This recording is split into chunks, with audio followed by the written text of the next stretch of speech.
their attitudes towards him are so monotone and calm that he's talking to cardboard, right? And maybe Jar Jar, maybe we should have watched one of the Clone Wars episodes with Jar Jar in it, because in there, Jar Jar's reacting off of C-3PO.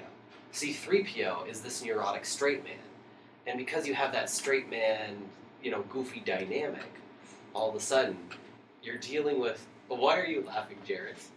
I don't know what straight or sexual. What is? No, that's not what that. We're not talking about. That's not. No. Straight. It's a comedy. It's a comedy routine. Yes. You have the straight man who related to gender.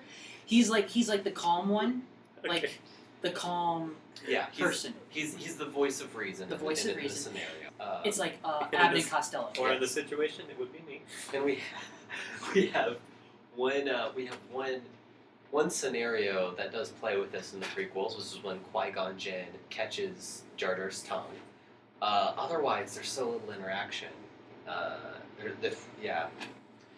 Otherwise, he really is out of place in that world. He's not complementing it the way that, say, 3PO and R2 complemented the world of the original trilogy. And we can see hints of it, and we can see how it could have been done well in the Clone Wars, but we're looking at the Phantom Menace here.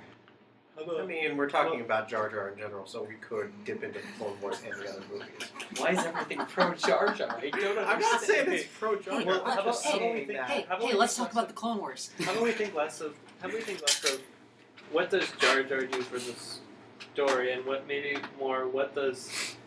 Well, actually, I said this much better in my head. Okay, so how about we think more... we think less of what does Jar Jar do for the characters? Ooh.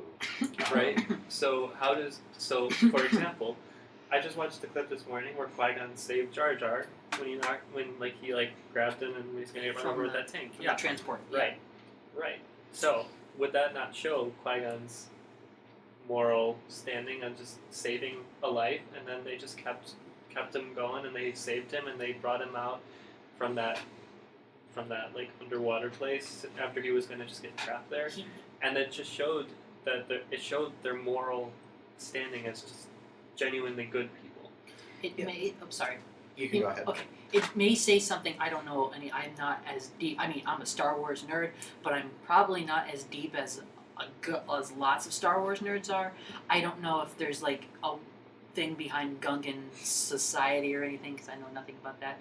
But I don't know, because he does say to Qui-Gon Jinn, "Oh, Misa, your humble servant," and all that, because after he saves him, so he's like, I don't know if that's a dynamic that's like, oh, now I owe you a blood debt or something like that. I'm indebted to you because you saved my life. I don't know if that dynamic has anything to do with it. That might. I don't know. I mean, this kind of goes back to my earlier point, though. Could we have just replaced, or at least toned down Jar Jar's over-the-top comic relief and just had him be more of the, because all the stuff he does relevant in the movie, like, Qui-Gon saving him, you could have had someone that's a lot less comic relief being saved, and that wouldn't have changed the whole point of him being saved, or them making connections with the Gungans, and then later, eventually, because, Jar Jar kind of, gives Padme Amidala later the idea to some of the Gungan army, because she had no idea that existed in the first place. So, while he is relevant to the plot, is his comic relief relevant to the plot? Yeah. That's a strong point. That's a very strong point. Yeah. I will say he did overturn an entire republic. That's pretty significant. Oh, now we're moving on to episode. Now we're moving on to different episodes. Okay. Episode 2. So, but Ira, on your point, you could start. That was when you start to question the creative influence of the writers of the movie. Like, did they want a comic relief, or did they maybe not want a comic? I mean, they don't. They could have chosen to have a comic relief, and clearly they did. I guess we could just ask George Lucas. Good thing he's here. Just do your impression. There we go.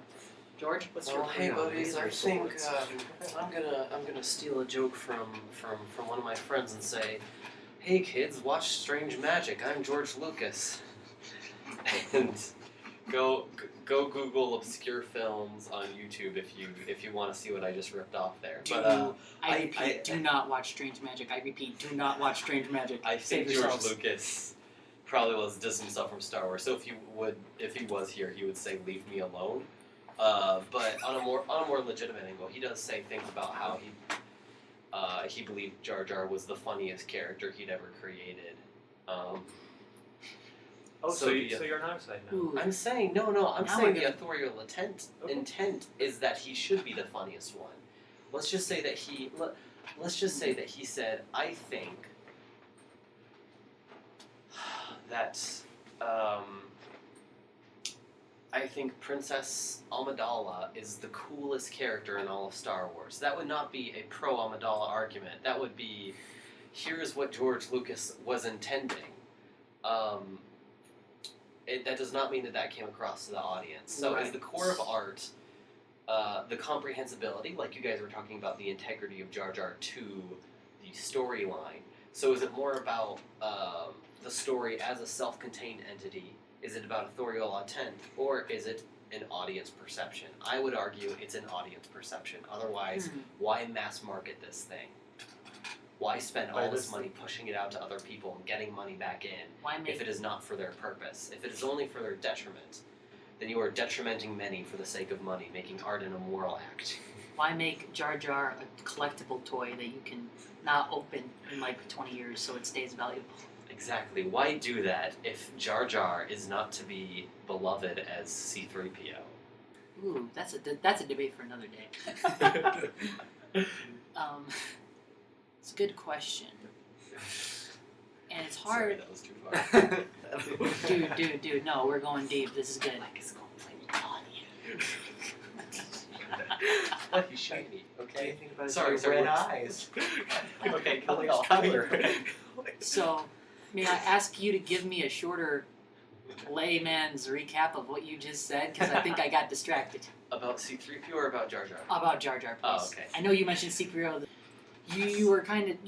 I kind of got what you said, but I'd like the layman's All right. rendition. So I'm gonna say, well, you guys are talking about authorial intent yes. or integrity to the storyline. Yes. I am arguing that some kind of a mass-marketed movie is for the audience's sake, and if the Yes. audience responded extremely negatively and their experience would have been helped by his removal, Right. which I suppose you could argue there, but if the audience experience would have been helped by their removal, then he's an utter failure of a Gungan.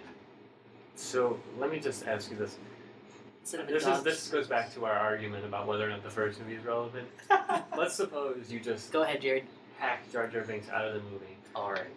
What would be different, or what would be the same? How would it be the same? How would it be the same? How would it be the same? All right. Explain. Would they go to the Gungan underwater world? Likely, they're already on a political mission. They may have already known that they were allies. Likely. Likely. I know, I'm making a bit of a jump there. We are also then removing the moment where Qui-Gon saves him, which is potentially a moment of character building, although I would argue that that's... So wait, you're talking about removing him from the story completely then? We're talking about axing him. We are axing him. So this also means that Palpatine does not have somebody to. Well, we're talking first movie first. I'm sorry, I'm making a jump to the second. Oh, that is important though. Palpatine doesn't have anybody to give him. Well, I mean, he could probably manipulate somebody else, but he doesn't have anybody to automatically vote up this power, so he may build this grand army. Well, the politics of that scene go a little deeper than that. They do but Because it's Amidala episode 2. was the Padme Amidala was the primary right. opposition, opposing vote to the Grand Army of the Republic. Right. Now that he got her off world, not only is he, taking someone else to help pull up the vote, but he's taking someone who's, in close association with Padme Amidala, therefore kind of, Right. what's the word I want to use? Associating. Yeah. I guess you could not associating, but there's a specific word, but I can't think of it now. Yeah, I'm with you. I can't. No, Cahoots but in cahoots. It's a great game. it kind of gives us Jar Jar extra credibility, I guess you could say. Yes. It's because of the situation that despite his closest to Amidala, he's almost kind of voting for her in this case. Right. because of his association. So. Right.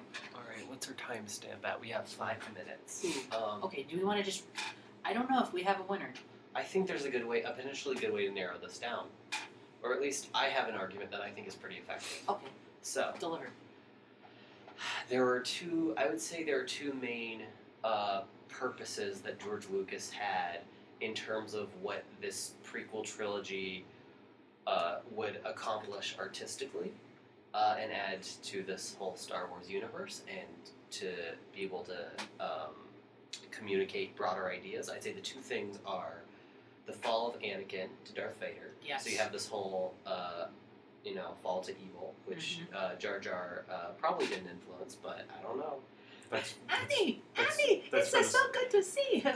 That's for the Star Wars nerds to figure that one out. And the second is the fall of the Republic into the Empire. And you've already mentioned that Jar Jar is the one who tips those scales. However, if it was a more anonymous democratic vote, if we didn't have some face of the Senate and it is instead the larger collective that is voting in Palpatine, it may have been more powerful as a metaphor for the fall of democracy. That It would have does... been a bigger metaphor to have Jar Jar as... Sorry. Alright, so, because Jar Jar Binks is the placeholder, he's in that moment, because everybody is handing over all of these powers over to Palpatine, and that is the giant, this is where it all goes down.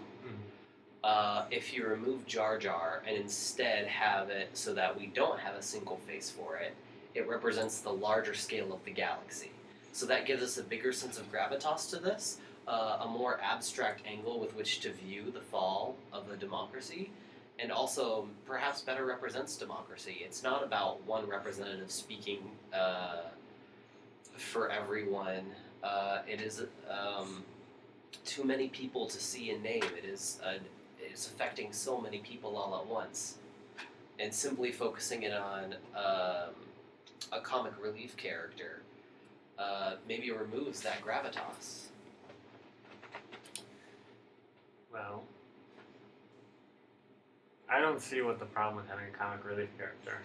It really is. I understand what you're saying, but even in a real dictatorship, like such in Star Wars, there's always going to be funny people. Well, that's not what I was arguing. I think I kind of get his argument. It's late, man. You're using big words, and my English mind is just Your kind English of major. deciding my English major mind should is... know these words. All right, what time are we at here? Oh, we're wrapping up. We have about a minute and a half left. Well, I think we had a good discussion here. We may not have come to a definitive answer, but I think we've delved deep into what episode 1 could have been, or what Jar Jar could have been, and what he was not. And see, even when 3 of us are up against 2 against 2, He was up against 1. it's still good to be. See, comic relief. Yeah, This but is you the don't fall need of to. But you don't need to go to democracy. childish extremes, though. Then argue for your side, Oh Ira. wow. I am arguing for my side. I'm just saying Jar Jar should not have gone to the comic extent that he was given. Okay, Like, personally, he can be a comic relief, like, in my true opinion. I think his He can ears be a are comic funny. relief character, but I feel like the comic relief that they gave Jar Jar was overly childish and unnecessary. personally, in the long run. personally, I'm with you. I kind of want to touch Jar Jar's I mean, ears. to be honest, I have a lot of problems You with want to touch his prequels, but what? His ears, they're so floppy. I Look thought at you them. said something Here's the completely funny thing. different. that is They're like offensive. They're like a big dog. They're like big dog ears. That is This is offensive hard to for me. Gungans. This is hard for me because I don't know much They about have Star Wars. tiny So like this extensions on debate them. has been really hard for me because I just don't know a whole lot about Star Wars. Oh well, I suppose that's the end of it. Well, We have judged for all of the internet that Jar Jar is good. Shut up. wait, what?